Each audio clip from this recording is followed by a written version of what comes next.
பார்க்க போறேன்னா காரக்குழி பணியாரமும் புதினா சட்னியும். வாங்க எப்படி செய்யறதுன்னு பார்க்கலாம். வாங்க புதினா சட்னி செய்யறதுக்கு தேவையான பொருட்கள் பார்க்கலாம். 2 வெங்காயம், 1 கொத்து கறிவேப்பிலை, 3 தக்காளி, 1 பூண்டு, 5 காஞ்ச மிளகாய், 1 கைப்பிடி புதினா, 1 கைப்பிடி கொத்தமல்லி. வாங்க புதினா சட்னி அரைப்பது எப்படின்னு பார்க்கலாம். பாருங்க, கடுகு நல்லா வெடிச்சிருச்சு. அடுத்து சோம்பு ஆட் பண்ணிக்கலாம்.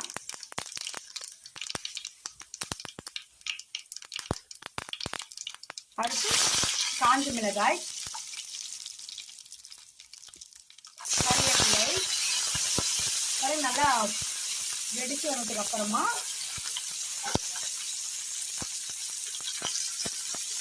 வெங்காயம்,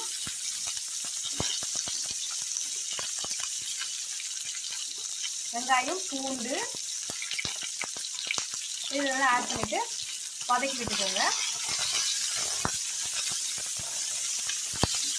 இதே ஒரு 2 நிமிஷம் நல்லா எண்ணெயில வதக்குங்க. அப்புறமா தக்காளி போட்டு அதுவும் நல்லா வதக்கிடலாம்.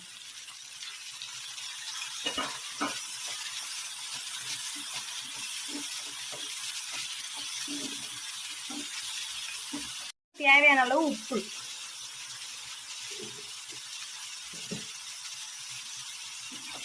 இப்போ திரும்பவும் நல்லா வதக்கிடலாம். இப்போ பாருங்க, வெங்காயம் தக்காளி எல்லாம் நல்லா வதங்கிருச்சு.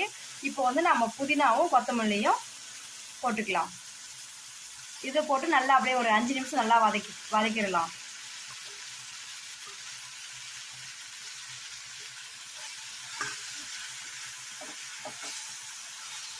இப்படியே ஒரு 5 நிமிஷம் நல்லா வதக்கிடலாம்.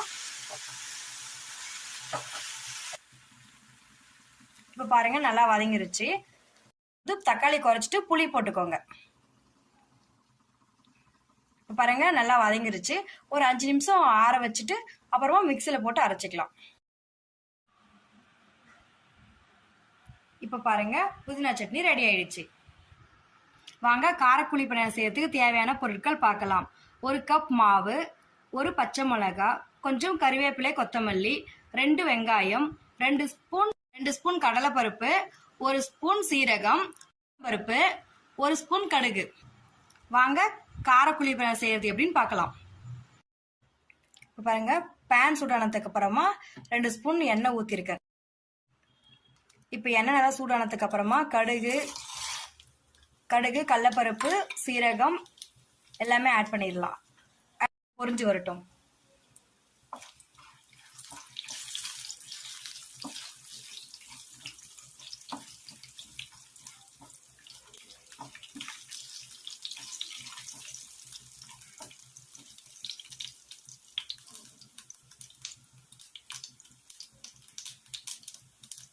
இது நல்லா பொரிஞ்சதுக்கு அப்புறமா பச்சை மிளகாய்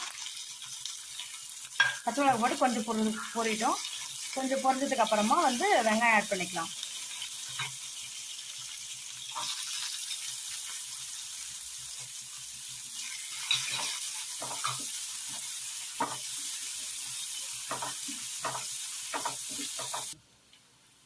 இப்போ நல்லா பொன்னிறமா வதங்கிருச்சு. இப்போ வந்து நம்ம கொத்தமல்லி கறிவேப்பிலை போட்டு அதையும் நல்லா வதக்கிட்டு அப்படியே அந்த மாவுல எடுத்து கொட்டிக்கலாம்.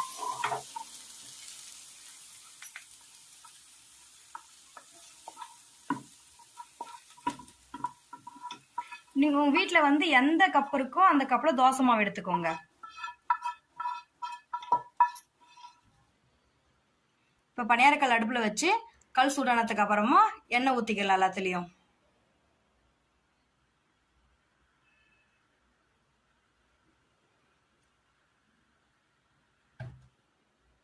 பாருங்க, நம்ம மாவு நல்லா கலக்கிட்டு அப்படியே எடுத்து குழிப்பணியாரல இதுல கல்ல ஊத்திக்கலாம்.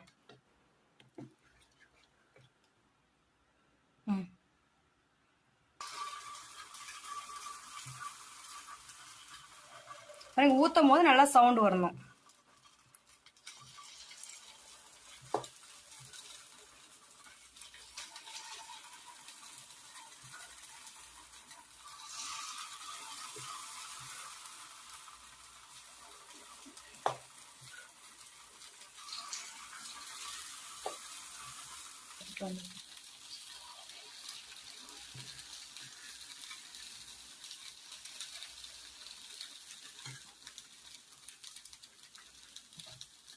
இப்போ அது மேலே கொஞ்சம் அப்படியே எண்ணெய் ஊற்றிக்கலாம், லைட்டாக ஊற்றிக்கலாம்.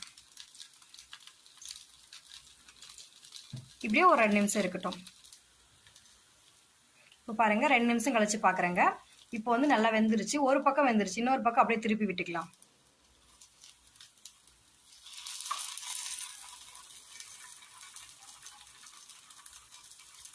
இதே போல் எல்லாத்தையும் திருப்பி விட்டுறணும்.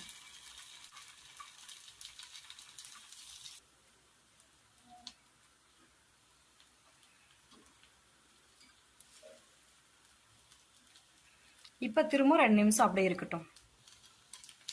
பாருங்க காரக்குழி பணியாரம் வெந்துருச்சு.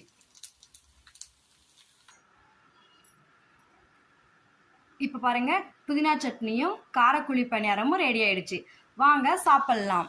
உங்க வீட்டில் செஞ்சு பாருங்க. உங்களுக்கு பிடிச்சிருந்துச்சுன்னா லைக் பண்ணுங்க, ஷேர் பண்ணுங்க, கமெண்ட் பண்ணுங்க.